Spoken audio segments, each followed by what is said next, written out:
আমার এই ভিডিওটা যারা দেখছেন, কয়জন নারী বলতে পারবেন আমি স্বাধীন, আর কয়জন বলতে পারবেন আমার নিজস্ব ইনকাম আছে?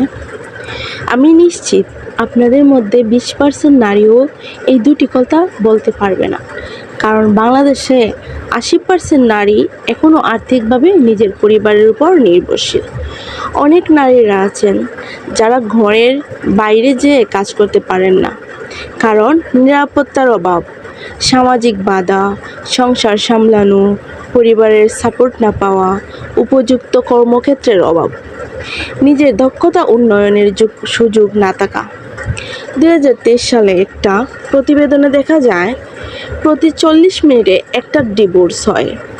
একবার ভেবে দেখুন তো, যার উপরে আপনি আর্থিকভাবে নির্ভরশীল, হঠাৎ একদিন যদি সেই ভরসাটুকু না থাকে, তখন আপনার কি হবে? নিজস্ব আয়ের অভাবে মুহূর্তে আপনি অসহায় হয়ে পড়বেন। তাই আজকের নারীদের সবথেকে বড় প্রয়োজন হলো ইন্ডিপেন্ডেন্ট হওয়া, নিরাপদ পরিবেশে নিজের ক্যারিয়ার গড়ে তোলা এবং নিজের ইনকামের পথ তৈরি করা। কিন্তু কীভাবে ইনকাম করব? কোথা থেকে শুরু করব? এইসব বিষয়ে বলবো পরের ভিডিওতে। সেই পর্যন্ত সবাই ভালো থাকবেন, সুস্থ থাকবেন। আল্লাহ হাফেজ। ধন্যবাদ সবাইকে।